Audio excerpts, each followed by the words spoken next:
當你用電腦或者手提電話透過 Internet 上網，瀏覽唔同嘅網頁或者去社交媒體睇下有咩新消息，都需要經過 ISP 連接去 DNS 系統。如果呢個 ISP 已經係唔安全嘅話，你嘅個人私隱就完全毫無保障啦。我係亨利，呢個係我拍檔尼可，歡迎嚟到尼可亨利頻道。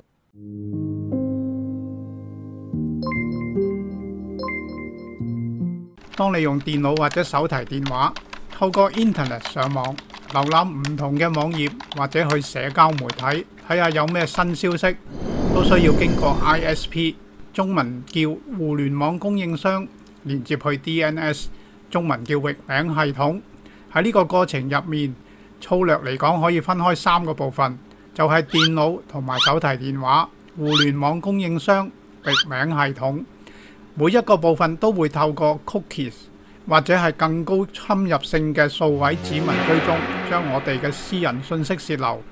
當一啲組織、機構或者係黑客收集咗我哋呢一啲資訊之後，就成為可以識別到每一個人嘅行為習慣、起居生活，甚至係你嘅親人朋友、同事職業嘅大數據。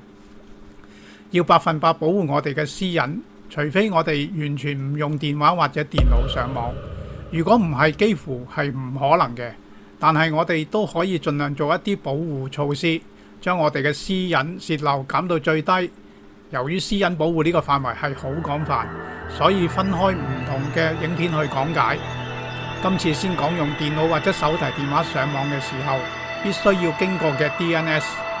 要解釋 DNS 嘅功能係非常複雜。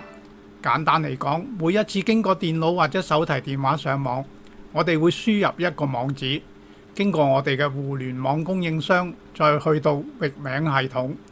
由於電腦世界只係儲存數字資料，輸入嘅英文網址經過 DNS 轉換為數字網址，先至可以睇到想睇嘅網頁。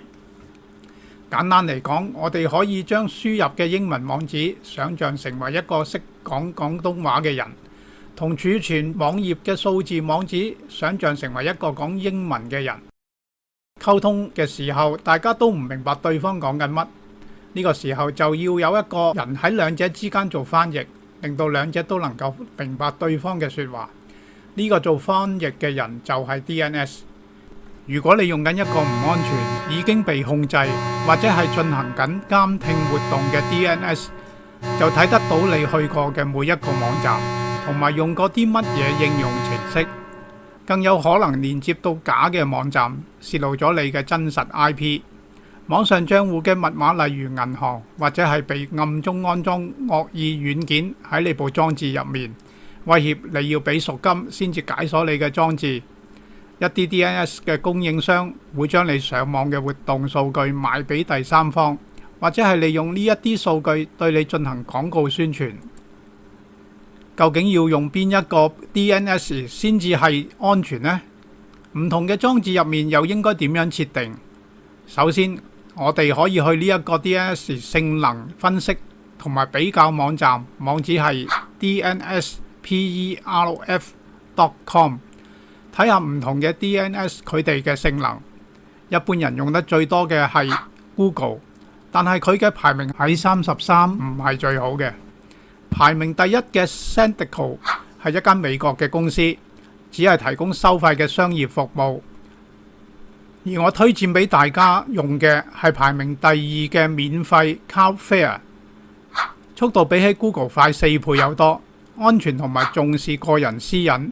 而且每年都經過4大會計師事務所之一 KPMG， 中文名叫畢馬威會計師事務所審計，而且能夠兼容唔同嘅裝置，好似 Windows、macOS、Android、iPhone、Linux 同埋 Router。首先撳 Win+I 進入設定，然後選取網路與網際網路。喺呢度揀變更界面卡選項，進入網路連線頁面，揀粵泰網絡，威擊選取內容，選取網際網路通訊協定 IPv4， 撳內容，喺 DNS 慣用伺服器第一行輸入1111，喺第二行其他 DNS 伺服器輸入1001之後確定。首先進入設定，然後選取 WiFi， 選取慣用嘅 WiFi 連線。進入之後向下拉，選取設定 DNS， 揀手動。喺 DNS 伺服器上面第一行輸入1111，喺第二行輸入1001之後確定。另一個更方便嘅方法，可以去 App Store download 呢一個 Apps， 安裝之後就已經可以用得到啦。Android 系統由於唔能夠自己更改 DNS 設定，我哋可以去 Play Store 下載 Cloudflare 嘅 Apps， 或者係 Yota Studio 嘅 DNS 切換器。安裝完成之後就已經可以用啦。